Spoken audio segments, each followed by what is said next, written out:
Hyderabad గచ్చిబౌలిలోని central యూనివర్సిటీలో hitech copying కలకలం రేపింది. జూనియర్ ఆఫీస్ అసిస్టెంట్ రాత పరీక్షలో వినూత్న రీతిలో కాపీయింగ్కు పాల్పడుతూ ఇద్దరు యువకులు పట్టుబడ్డారు. డిసెంబర్ 21న జరిగిన ఈ పరీక్షకు హర్యానాకు చెందిన అనిల్, సతీష్ అనే అభ్యర్థులు హాజరయ్యారు.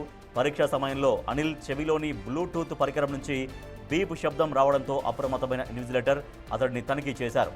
ఈ తనిఖీలో అనిల్ తన షర్టుకు ఒక రహస్య స్కానర్, చెవిలో చిన్న బ్లూటూత్ పరికరం అమర్చుకున్నట్లు గుర్తించారు.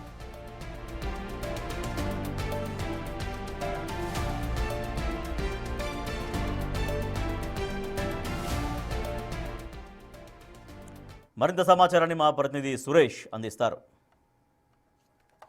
ఎగ్జామ్స్లలో మాస్ కాపింగ్ చూసాం, కానీ టెక్నాలజీని వినియోగించుకొని ఏకంగా హైదరాబాద్ సెంట్రల్ యూనివర్సిటీలోనే కాపింగ్ పాల్పడ్డారు. దానికి సంబంధించి గచ్చిబౌలి పోలీసులు కేసు నమోదు చేసి దర్యాప్తు చేస్తున్నారు. అయితే హైదరాబాద్ సెంట్రల్ యూనివర్సిటీకి సంబంధించిన అవుట్సోర్సింగ్ ఉద్యోగాల కోసం ఎగ్జామ్ కండక్ట్ చేశారు. ఆ ఎగ్జామ్లో వివిధ రాష్ట్రాలకు సంబంధించిన చాలామంది వచ్చి ఎగ్జామ్ రాశారు. కానీ కొందరు మాస్ కాపింగ్ పాల్పడుతూ ఇద్దరు రెడ్ హ్యాండెడ్గా ఇన్విజిలేటర్కి దొరికారు. వారికి సంబంధించి పోలీసులకు సమాచారం ఇవ్వడంతో పోలీసులు కేసు నమోదు చేసి దర్యాప్తు చేస్తున్నారు. అయితే బ్లూటూత్, ఏఐ టెక్నాలజీ వినియోగించుకొని ఈ మాస్ కాపింగ్కి పాల్పడ్డట్టు పోలీసులకు ఫిర్యాదు చేయడం జరిగింది. వారు ఏ విధంగా ఈ ఏఐ టెక్నాలజీ వినియోగించారు, నాన్ టీచింగ్ ఉద్యోగాల కోసం ఎగ్జామ్స్ కండక్ట్ చేసిన సందర్భంలో కొందరు షట్టర్లలో ఏదైతే షర్టు లోపల బటన్ భాగంలో స్కానర్లతో కూడినటువంటి బ్లూటూత్లని పెట్టుకొని ఎగ్జామ్ రాసేందుకు తరచూ బాత్రూంలోకి వెళ్తుండడంతో వారిపై అనుమానం రావడంతో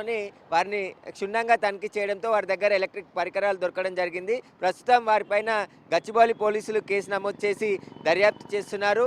ఏం పరికరాలు ఎక్కడి నుండి తీసుకొచ్చారనే దానికి సంబంధించి కూడా వివరాలు ఆరా తీస్తున్నారు. హర్యానాకు చెందిన అనిల్, సతీష్ వీరిద్దరు కూడా ఎగ్జామ్ ఏదైతే నాన్ టీచింగ్కి సంబంధించిన ఎగ్జామ్ కండక్ట్ చేయడంతోనే ఆ ఎగ్జామ్ రాయడానికి హైదరాబాద్ సెంట్రల్ యూనివర్సిటీకి రావడం జరిగింది. వచ్చిన తర్వాత ఈ ఎగ్జామ్లో పాస్ కావడానికి కాపింగ్ కొడుతూ ఏఐ టెక్నాలజీ వినియోగించుకొని వాళ్ళ దగ్గర ఉన్నటువంటి ఎక్విప్మెంట్ని చెవు ద్వారా వింటూ తరచూ బాత్రూంలోకి వెళ్ళి ఈ క్వశ్చన్ స్కాన్ చేసి ఆ తర్వాత ఆన్సర్లు తీసుకొచ్చుకొని ఇక్కడ రాస్తూ ఉండడంతో వారికి అనుమానం రావడంతో వారిని క్షుణ్ణంగా తనిఖీ చేయడంతో వారి దగ్గర బ్లూటూత్, మరికొన్ని ఎలక్ట్రిక్ పరికరాలు దొరకడంతో వాటిని అన్నిటిని కూడా సీజ్ చేసి గచ్చిబౌలి పోలీసులు ఇద్దరిని కూడా అరెస్ట్ చేయడం జరిగింది. దీనికి అయిపోయిన దర్యాప్తు చేస్తున్నామని చెప్పేసి కూడా మాదాపూర్ డీసీపీ రీతురాజ్ కూడా చెప్పడం జరిగింది. కెమెరామ్యాన్ సంతోష్తో Suresh, Big TV, Central Hyderabad University నుండి.